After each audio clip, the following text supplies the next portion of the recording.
As I talk about this idea of adopting the lifestyle of Jesus, it's a lot more easier said than done. We can get inspired and encouraged during a Sunday message or a very powerful moment just like now. But in order for us to truly grow and change and adopt the lifestyle of Jesus, it's actually so much more difficult said than done. And for those of you guys who've ever actually attempted to follow Jesus, sometimes it even seemingly feels impossible to adopt his practices, his teachings, and his lifestyle. So the question that I want to answer today and next week is, how do we actually change? And how do we actually grow? And how can we actually be transformed in order for us to adopt the lifestyle of Jesus to experience the abundant life? It's about change and growth. I mean, if you're living in America, we are living in the generation of self-help, right? Like the best-selling books are all self-help. The reason why so many of us listen to Joe Rogan, come on somebody, is because they have some great self-help motivational things, right? So people want to change and grow. And one of the ways that the world approaches how to change, I have a slide for you, it's the way that they say how you change is information plus inspiration plus willpower equals change, right? I learn something, my mind gets stimulated, I listen to a podcast, I read a book, and I get some information, but I need to couple that with the piano playing in the background as Will is preaching so that it gets a little inspirational, so that it touches my heart and I get the goosebumps behind my neck. And then after that, we get information, then we get inspired, and you're like, you know what? Willpower. I'm going to do it. But if you've been around long enough, this is why we know New Year's resolutions fail most of the times. This is why after you've committed to fast 40 days, you roughly last 40 hours, right? This is why you say, you know what, I'm gonna diet, I ain't gonna eat carbs. Come on, somebody, who am I preaching to? We understand that information plus inspiration plus willpower, it helps. But you understand the will works to a certain degree. I heard a pastor say, the will is a lot like a muscle. It's helpful in accomplishing some things. You can grow in some areas. But like the muscle, you can make it stronger, but the muscle exhausts itself very quickly. You could bench 315, squat 405, but eventually your muscle exhausts itself. And for most of us, we have to outsource things in order for us to actually live our lives, because the will gets tired. The will burns out. Though it is indispensable to who you are and to live this life and go to work and change your diet, it gets exhausted very quickly. But you know, Dallas Willard said, there is one thing the will can do over and over and over and over again. The will can surrender. The will can surrender over and over and over and over again.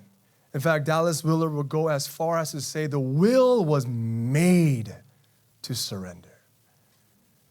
But we think the will was made to be controlled. Anyone who's ever tried this formula, yeah, maybe you're a little more ambitious and a little more disciplined than the average person, but sooner than later, to change your soul, to change your character, to change where your spouse looks at you and says, you've changed. Come on, somebody. I know y'all are like, oh, Will, you're so amazing. My wife's like, I'm talking about to the point where your parents could look at you and say, you've actually changed. The will exhausts itself. But the world's not the only person or the only thing that goes this way. Even the church, even Christians, even those we call followers of Jesus. I have another slide for us today. There's 3 ways that traditional Christians go about changing. The first one, in order to adopt the lifestyle of Christ and become like Jesus, the first is, I'm going to try harder to obey his commandments. I'm just going to try harder. I'm going to fast. I'm going to wake up early. I'm going to pray.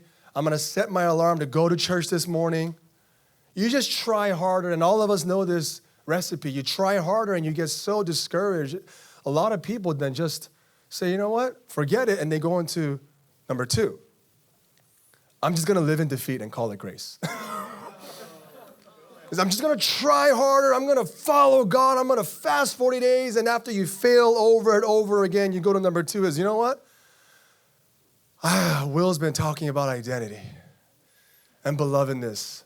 I'm just going to live in defeat, and I'm going to call it brokenness. There's a movement of brokenness this hour. I'm going to call it embracing myself. I'm going to call it loving myself. And then you begin to rely on grace and forgiveness. Who am I preaching to? I'm preaching to myself, somebody.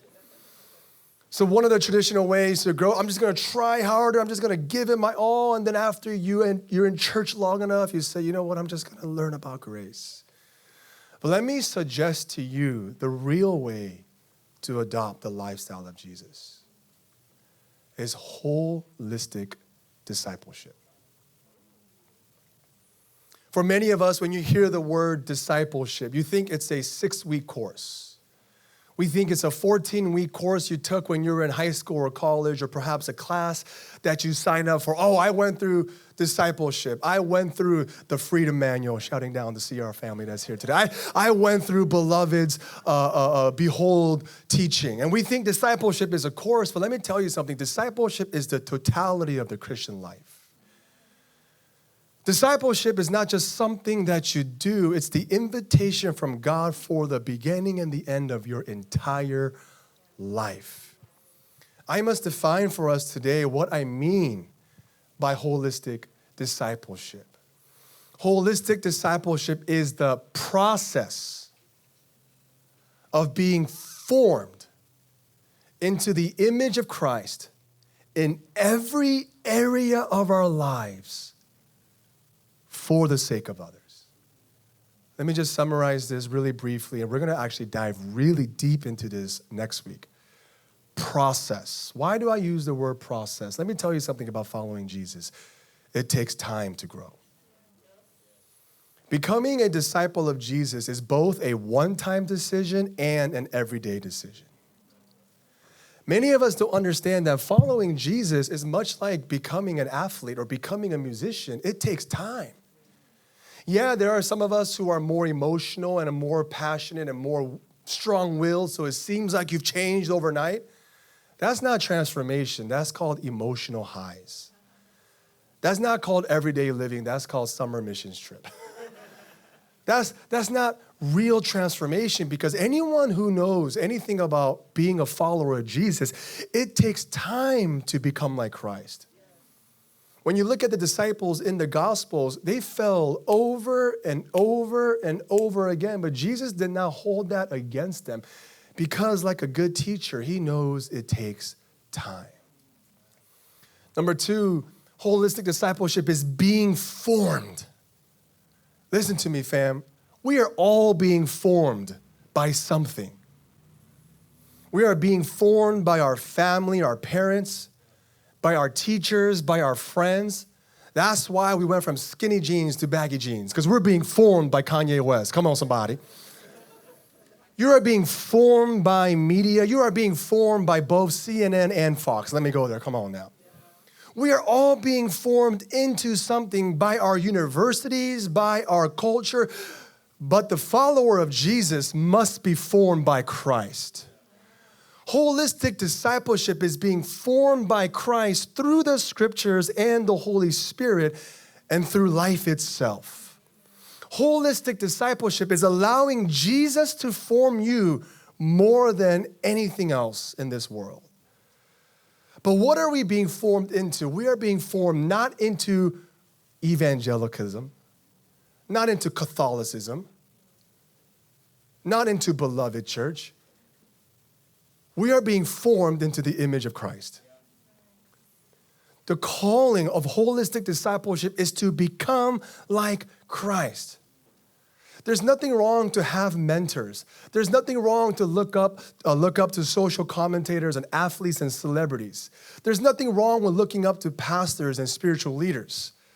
But the Christian ultimately looks up to Christ. And we are being formed into the image of Christ.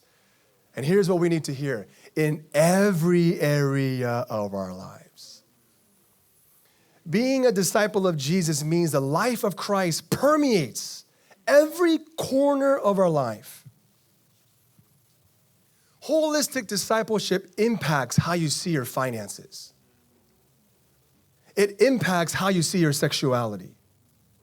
It impacts how you see politics. It impacts how you see social justice. It impacts every area of your life because holistic discipleship is giving the keys to Jesus Christ. Is letting him be the King of Kings and the Lord of Lords, and he begins to rule and reign over a process of every area of our lives. Holistic discipleship does not just impact your prayer life, it impacts your public life. Holistic discipleship does not just impact your Sunday, it also impacts your Monday.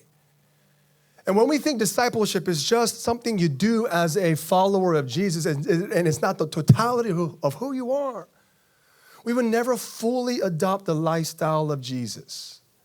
And the last thing of discipleship is for the sake of others.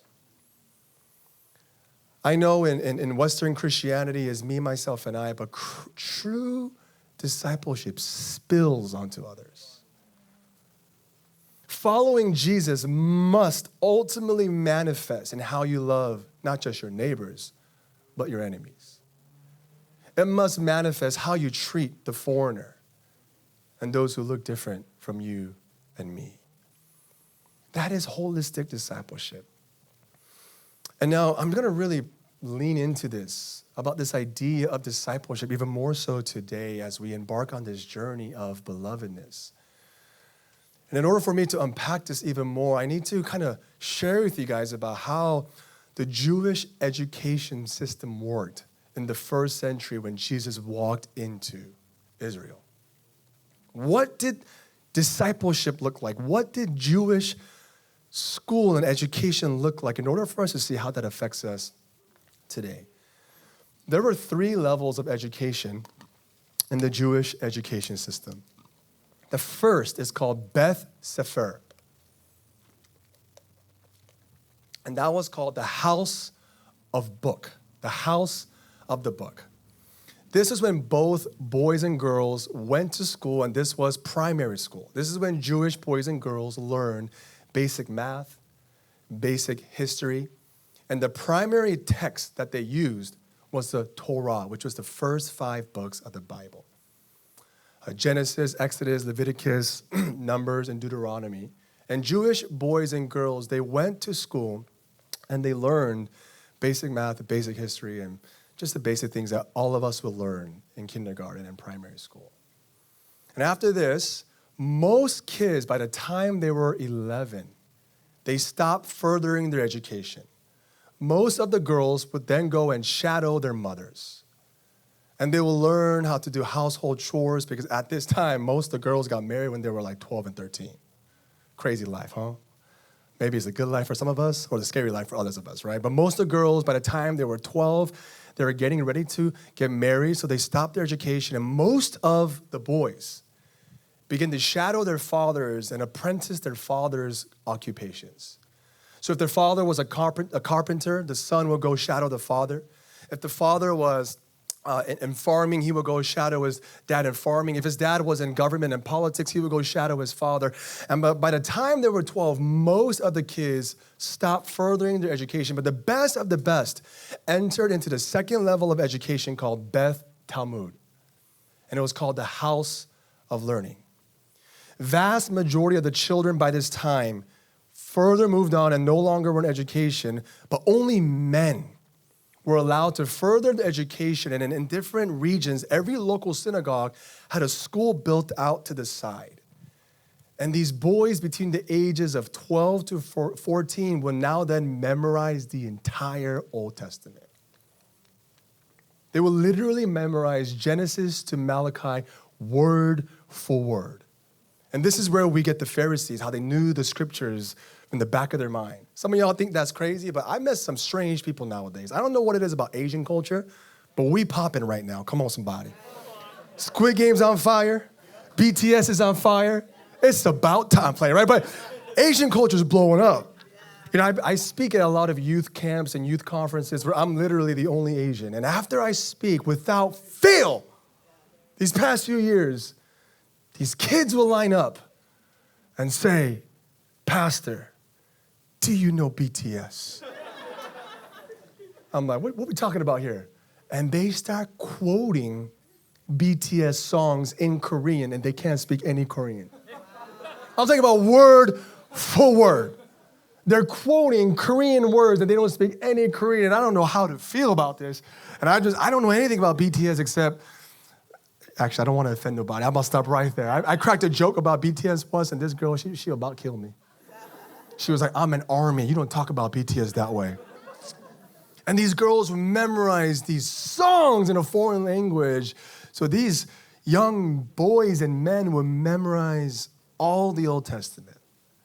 And now from here, even though a vast majority of the children were no longer in stage two of the education system, the valedictorians, the best of the best of the best, they will enter into something called stage 3, and it was called a Talmudin.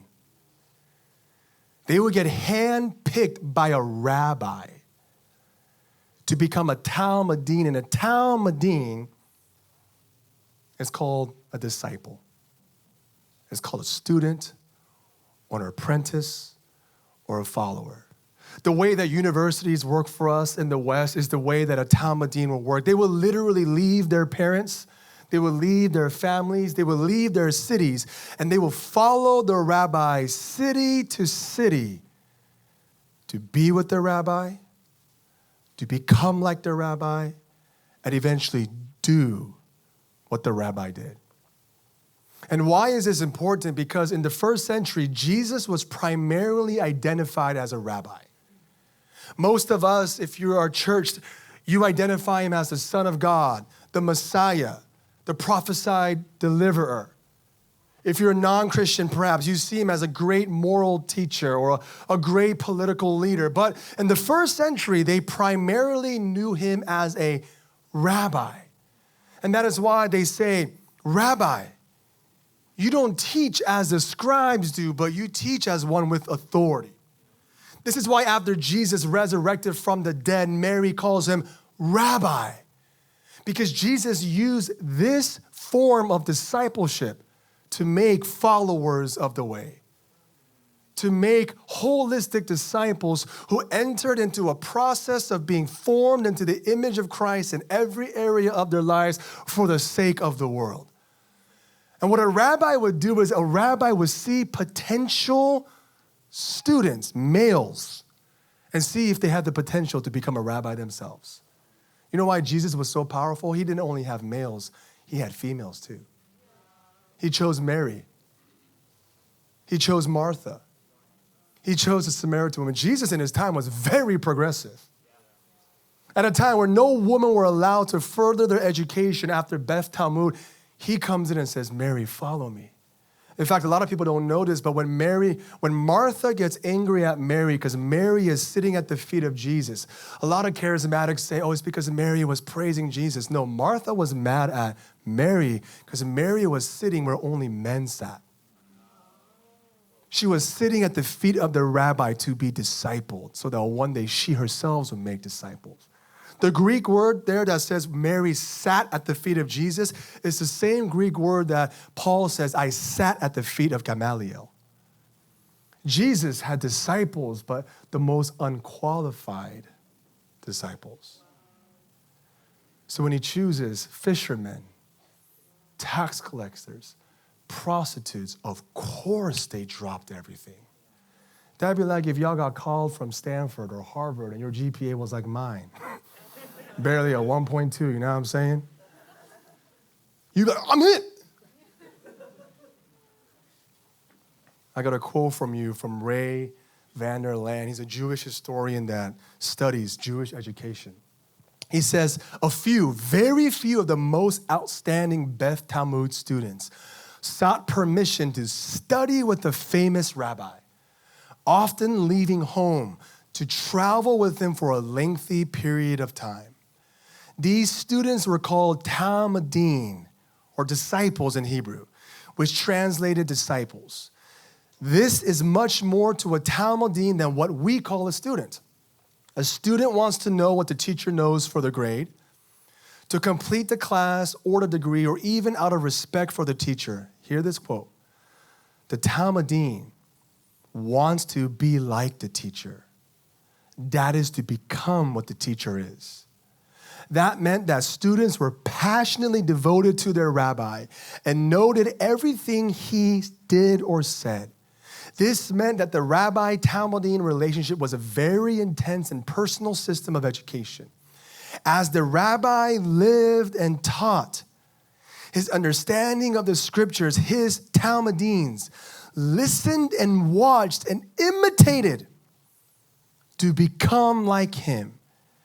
And they will become teachers, passing on the lifestyle to their Talmudim.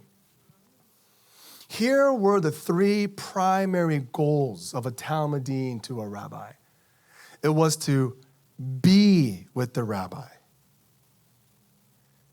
It was to then become like the rabbi.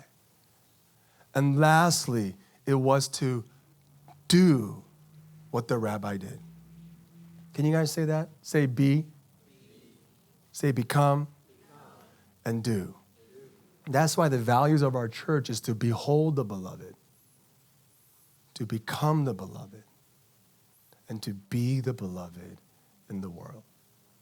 Let's see how Jesus did this in the first century with his disciples. Number one, be with Jesus. Mark chapter 1, verses 16 through 17. As Jesus walked beside the Sea of Galilee, he saw Simon and his brother Andrew casting a net into the lake. They were fishermen. Come and follow me. This could literally be translated, come and be with me. He says this 12 more times to 12 other men and probably 70 more times to all these different women and men.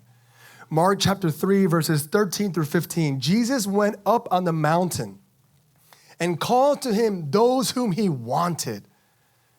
I love that phrase. Not those whom he needed, those whom he was going to use, but those whom he loved, he wanted. And they came to him. And he appointed the 12 that they might what? Be with him. That he might send them out to preach and have authority to drive out demons. I didn't have enough time or space. There's like 20 verses about Jesus saying, come and follow me and be with me.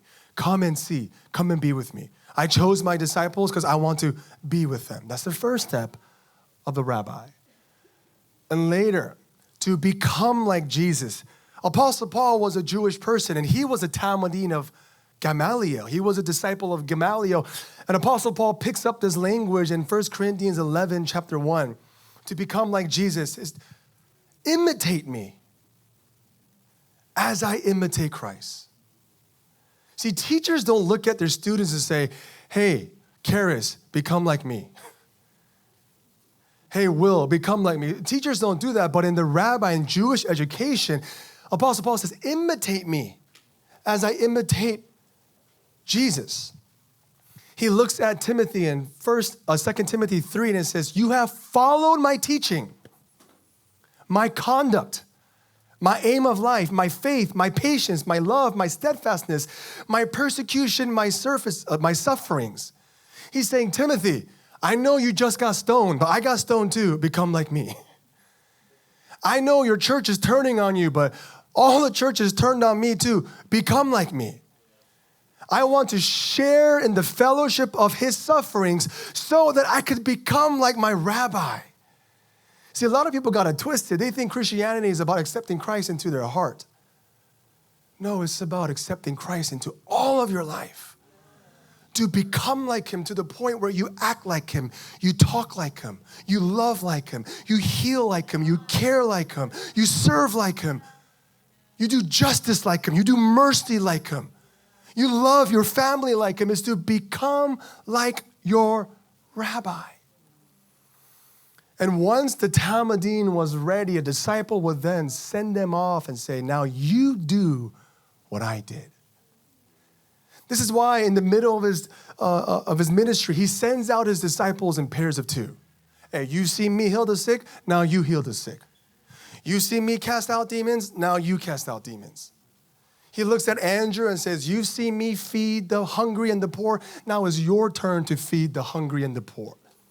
It's to behold him, to be with him, to become like him, and eventually be him and to do what Jesus did. One of my favorite passages in this idea of being Jesus is Matthew 25, verses 31 through verses 40, of Jesus giving a parable of what it will look like when you and I die and meet him face to face. What conversation will happen when you meet him face to face? When the Son of Man comes in his glory and all the angels with him, he will sit on his glorious throne. All the nations will be gathered before him, and he will separate the people from one another as a shepherd separates the sheep from the goats. He will put the sheep on his right and the goats on his left. Then the king will say to those on his right, come, you who are blessed by my Father, take your inheritance, the kingdom prepared for you since the creation of the world. Oh, I love this. For I was hungry, and you gave me something to eat. I was thirsty, and you gave me something to drink. I was a stranger, and you invited me in. I needed clothes, and you clothed me. I was sick, and you looked after me. I was in prison, and you came to me. And the righteous will answer him, Lord, when did we see you hungry and feed you, or thirsty and give you something to drink? When did we see you a stranger and invite you in, or needing clothes and clothe you? When did we see you sick or in prison and go visit you? And the king will reply, truly I tell you, whatever you did for one of the least of these brothers and sisters, you did for me. Why are we as a 3-week-old baby church giving away? Fam, more people kept giving, so we are giving the refugees leaving Afghanistan $13,500. That's enough to celebrate God. Come on, somebody.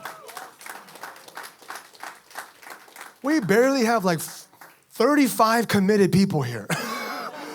And out of your tithes and offerings, why are we giving to people in the Middle East $13,500 to get safe passage to leave Afghanistan under the oppression of the Taliban? Why? Because of this. Eventually, we ought to do what Jesus did. Did you know our first offering we ever collected, it was only about 30 of us, and we collected $10,000, and we gave 100% of it to a single mother? Wow. Why? Because we want to be cool and we want to be fat? No, because whatever you do unto the least of these, you are actually doing unto Jesus. Even just 2 weeks ago, one of our SLT members, he calls me and says, hey man, I invited someone from our church, I knew, and this person came to our church. This person's homeless. Can you throw down some money and we could get her a few nights at a hotel? Let's do it. Why? Because when you behold him, you become like him. And then when you become like him, you begin to do what he did. You know what Dallas Willard said? I said this last week. When you adopt the lifestyle of Jesus, you cannot help become like Jesus. When we begin to embrace the teachings and practices of Jesus, you cannot help but be generous. You cannot help but be sacrificial. You cannot help but be loving, and you cannot help but give yourselves, because it's not about what would Jesus do. It's about how would Jesus live. That is holistic discipleship, beholding him, becoming him, and being like him. We have a graphic that one of our brother who's in here who made our website for us. If you look at this, you probably can't see it. Here is our, ethos. At the top, it says, behold the beloved. Beholding him is looking at him, being with him, spending time with him. And then it goes to become. And then it goes to be. Me and my boy David back there, we were talking about our values, how to do this, and David asked me, so is the end goal to be Jesus? And we came to the conclusion, no, it's cyclical. See, people that only People that only live in Behold the Beloved, they become weird charismatics like myself that just pray in tongues all day. All we do is, thank you, Lord. A homeless person walks by, bless him, Lord. They're like, oh, who cares about justice? God just loves. But it's just, that's just beholding. But when you behold, you begin to become like him, right? Your heart begins to burn for the things that burns on his heart. And then all of a sudden, you're prepared to action. You begin to serve. You begin to give. You begin to go out to the streets. You begin to do missions. You see your career as a mission field. But some people that only live there, they burn out. I'm serving God 8 days a week. I've been on missions all year long. And they think the end goal is to just be Jesus. And then they just fall apart and die. That's what happened to me. You live in this camp. I'm gonna serve him. No one serve. I know people that they hate being served. They're like, oh, no, you don't need to buy me food. I buy you food. Oh, you don't need to pray for me. I need to pray for you. Oh, you don't need to reach out to me. Let me reach out to you. They're just as broken. Because the invitation is to be cyclical. Once you serve, you need to retreat and replenish your soul. This is why Jesus would look at the disciples when they're about to blow up. They're about to blow up. They're about to get 1 million followers on Instagram. And Jesus says, shut it down. Everyone get on a boat, go away with me, come away with me and get away a while and rest with me. They're like, Jesus, you're about to blow up. TMZ's across the street about to come through. We got CNN and Fox and The Independent. We got Ben Shapiro. We got everybody here. And Jesus is like, I ain't trying to blow up. I'm trying to live a centered life. I'm not trying to make it in this world. I'm trying to obey the Father. I'm not trying to just do. I need to do what the Father is doing. I don't want to just produce fruit. I need to abide in the Father's presence. So it's this idea of being cyclical. Some of the people that serve the most need the biggest breaks. You know, I came back from my sabbatical. I looked at my church and said, those of you guys who are burning out, take a break. And they listened. All my strongest staff went on like a 4-month sabbatical. And I was like, hey, man, at least like one of y'all leave for 3 months and come back, not like all of y'all. And I was talking to my wife like, man, we need help. But I realized God is like, no, son, you're in this for the long haul. You ain't trying to hit a home run, just get on base one. That's the invitation. And I'm going to close with this. So where do we start?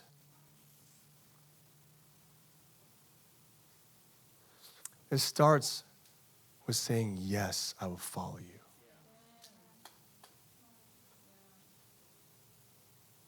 Some of you guys are checking out our church, which is fine. Some of you guys are checking out Jesus. That is fine. But where it starts is that let me tell you right now, Jesus is looking at you in the eyes of your soul. And he's saying, will you follow me? And will you be with me? Don't worry about all that's going on in your life. Will you be with me?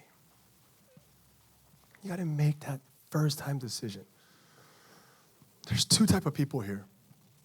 One who's never made that decision. Maybe you've said, oh, I received Christ, but what's next? You got to decide not to commit to our church, commit to Christ. Yeah. The second type of person is this. You've been following Jesus, but it's been hard.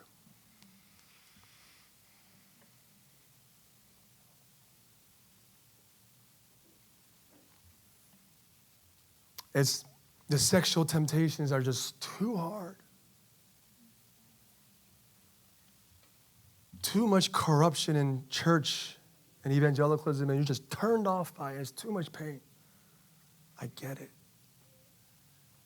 There's this passage in John 21. We read earlier in Mark chapter 1. Jesus looks at Peter and says, Peter, follow me. And it says Peter left his nets and he followed Jesus.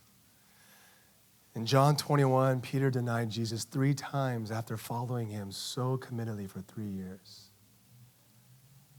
And after he denied Jesus 3 times, the Bible actually says he went back fishing again. You know what that means? He went back to his old ways. For me, that'd be like going back to drugs, going back to that street life. Maybe for some of you, that's going back to substances, going back to your pornography, or going back to depression. Peter went back fishing. And Jesus comes to him again and says 3 times, hey, Simon, son of John, son of Jonah, do you love me? Peter says, yes, Lord, you know I love you. He says, feed my sheep. Simon, son of John, do you love me? Yes, Lord, you know I love you. Feed my lambs. And it says the 3rd time in John 21:17, the 3rd time he said to Peter, Simon, son of John, do you love me? Peter was hurt because Jesus asked him the 3rd time. You know why he was hurt? Because he denied him 3 times. So Jesus was just saying, hey, we got some issues to talk about. And he's saying, but hey, Peter, you denied me 3 times, but even when you are faithless, I am faithful. It says, feed my sheep. Truly, I tell you, when you were younger, you dressed yourself and you went where you wanted. But when you are old, you would stretch out your hands and someone else would dress you and lead you where you do not want to go. And Jesus said this to indicate the kind of death by which Peter would glorify him. And you know what Jesus says? The last words he says to Peter again? Follow me.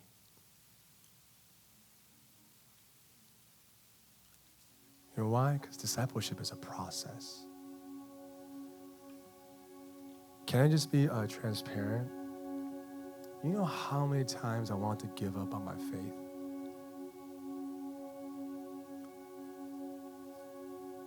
And 2020 was the first time. If you know my background, I grew up a big troublemaker. And my mom was crying when I graduated college, and my dad was crying. And my wife asked my dad, why are you crying? My dad was, I never thought he was going to graduate junior high.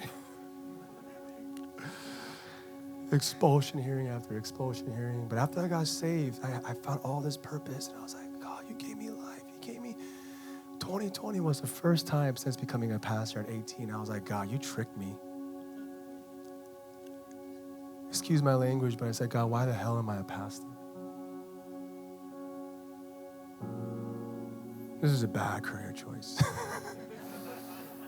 The investment is high, but the return is low. At least when I first started, being a pastor was respectable, but now it's like despicable. I gotta have answers about politics. I gotta have answers about LGBTQ. I gotta have answers about this. I just was crushed by pressure.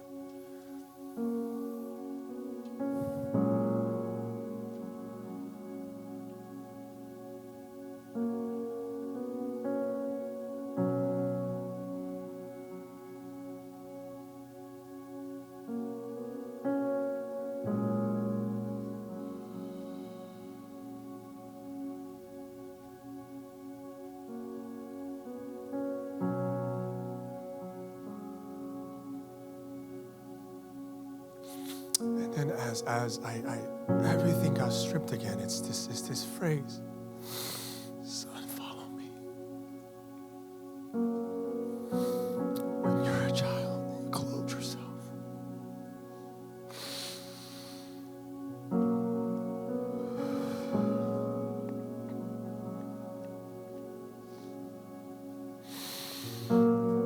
But when you are older, you would stretch out your hands and someone else would clothe. Let me tell you something.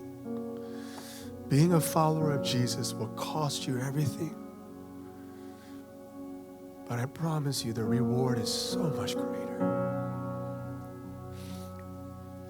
You're like, I don't want to start a church to grow this thing. I want some Talmudins, some disciples. My heart is to have a church where people follow the way of Jesus by beholding him and becoming like him and being him. And I want to invite us as a community to say, I want to be a disciple. This morning, if you can, just whether it's standing or kneeling or sitting, I want you to hear the voice of your rabbi.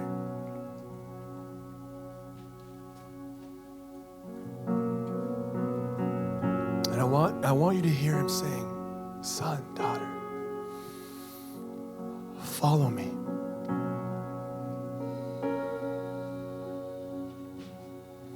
I just want you to hear that invitation.